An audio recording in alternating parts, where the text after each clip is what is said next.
बहुत समय पूर्व जब गुरुकुल शिक्षा की प्रणाली होती थी, तब हर बालक को अपने जीवन के 25 वर्ष गुरुकुल में बिताना पड़ता था। उस समय एक प्रचंड पंडित राधे गुप्त हुआ करते थे, जिनका गुरुकुल बहुत प्रसिद्ध था, जहां दूर दूर राज्य के शिष्य शिक्षा प्राप्त करने आया करते थे। बात उन दिनों की है जब राधे गुप्त की उम्र ढलने लगी थी और उसकी पत्नी का देहांत हो चुका था। घर में विवाह योग्य एक कन्या थी।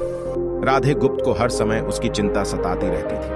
वह उसका विवाह एक योग्य व्यक्ति से करना चाहते थे, जिसके पास संपत्ति भले ना हो, पर वह कर्मठ हो, जो किन्हीं भी परिस्थिति में उसकी बेटी को खुश रखे और उचित समय पर उचित निर्णय ले सके। एक दिन उनके मस्तिष्क में एक ख्याल आया और उन्होंने इस परेशानी का हल सोचा कि क्यों ना वो अपने खुद के शिष्यों में से ही योग्य वर की तलाश करें। उनसे बेहतर उनकी बेटी के लिए और क्या हो सकता है। इस कार्य के लिए उन्होंने बुद्धिमान की परीक्षा लेने का निर्णय लिया और सभी शिष्यों को एकत्र किया। राधे गुप्त ने सभी से कहा कि वे एक परीक्षा आयोजित करना चाहते हैं जिसमें सभी की बुद्धिमानी का परिचय होगा।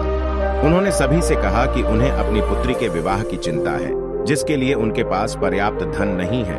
इसलिए वे चाहते हैं कि उनके शिष्य विवाह में लगने वाली सभी सामग्री कैसे भी करके एकत्र करें, भले उसके लिए उन्हें चोरी का रास्ता चुनना पड़े, लेकिन उन्हें चोरी करता कोई भी देख ना सके। इसी एक शर्त का पालन सभी को करना है। अगले दिन से सभी शिष्य कार्य में जुट गए। रोजाना कोई न कोई तरह तरह की वस्तुएं चुरा कर लाता और राधा गुप्त को दे देता। राधा गुप्त उन्हें एक विशेष स्थान पर रख देते, क्योंकि परीक्षा के बाद यह सभी वस्तुएं उनके मालिक को वापस करना जरूरी था, क्योंकि वे अपने शिष्यों को सही ज्ञान देना चाहते थे। सभी शिष्य अपने अपने दिमाग से कार्य कर रहे थे, लेकिन इनमें से एक चुपचाप गुरुकुल में बैठा हुआ था, जिसका नाम रामास्वामी था। वह राधा गुप्त का सबसे करीबी और होनहार छात्र था। उसे ऐसा बैठे देख राधा गुप्त ने इसका कारण पूछा। तब रामास्वामी ने बताया कि आपने परीक्षा की शर्त के रूप में कहा था कि चोरी करते वक्त इसे कोई ना देख सके। इस प्रकार अगर हम अकेले में भी चोरी करते हैं, तब भी हमारी अंतरात्मा उसे देख रही है। हम खुद से उसे नहीं छिपा सकते। इसका अर्थ यही है कि चोरी करना व्यर्थ है। उसकी यह बात सुन राधा गुप्त के चेहरे पर खुशी छा जाती है। वे उसी वक्त सभी को एकत्र करते हैं और पूछते हैं कि आप सब ने जो चोरी की, क्या उसे किसी ने देखा? सभी कहते हैं नहीं। तब राधा गुप्त कहते हैं कि क्या आप अपने अंतर्मन से भी इस चोरी को छिपा सके? सभी को बात समझ आ जाती है और सबका सिर नीचे झुक जाता है, सिवाय रामास्वामी के। राधा गुप्त रामास्वामी को बुद्धिमानी की परीक्षा में अव्वल पाते हैं और सभी के सामने कहते हैं कि यह परीक्षा मेरी पुत्री के लिए उचित वर तलाशने के लिए रखी गई थी।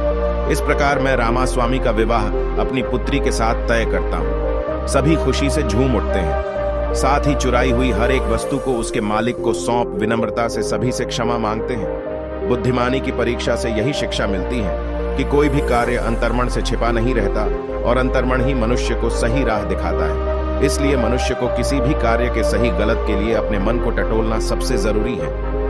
आज मनुष्य ने अंतरात्मा की आवाज सुनना बंद कर दिया है, इसलिए ही वो गलत रास्ते पर जा रहा है। हमारी अंतरात्मा कभी हमें गलत राह नहीं दिखाती। यह जरूर है कि मन की आवाज हमें वो करने की सलाह देती है जिसे दिमाग कभी स्वीकार नहीं करता, क्योंकि दिमाग सदैव स्वहित में कार्य करता है और मन हमें सही और गलत का परिचय करवाता है। यह सही गलत का परिचय ही हमें सदैव बुराई से दूर रखता है। किसी भी कार्य के पहले हमें मन की आवाज जरूर सुनना चाहिए। इस परीक्षा के जरिए राधा गुप्त ने अपनी पुत्री के लिए एक उचित वर भी तलाश लिया और शिष्यों को जीवन का अमूल्य ज्ञान दिया। आज के वक्त में कोई भी शिक्षक एवं शिक्षण पद्धति मनुष्य को धन कमाने तक का ही ज्ञान देते हैं। एक बालक का सर्वांगीण विकास कहीं न कहीं लुप्त हो चुका है। आज का मनुष्य केवल बड़े होकर एक धनवान व्यक्ति बनने का ही ज्ञान विद्यालयों में लेता है। उस बालक को सही गलत का बोध कराने का दायित्व कोई भी नहीं लेता, क्योंकि उनके माता पिता भी आज के दौर में बस पैसा कमाने में लगे रहते हैं और शिक्षक भी केवल किताबी ज्ञान देकर अपने दायित्व से मुख मोड़ लेता है। ऐसे में यह छोटी छोटी कहानियां व्यक्ति को सही गलत सिखाने में अहम भूमिका निभाती है, लेकिन आजकल इसके लिए भी वक्त मिलना मुश्किल है। यह एक गंभीर समस्या है, जिसके फलस्वरूप आज के बच्चे आसानी से गलत राह पर चलने लगते हैं और उन्हें इसका भान तब होता है जब वे पूरी तरह ग्रस्त हो जाते हैं। अतः जरूरी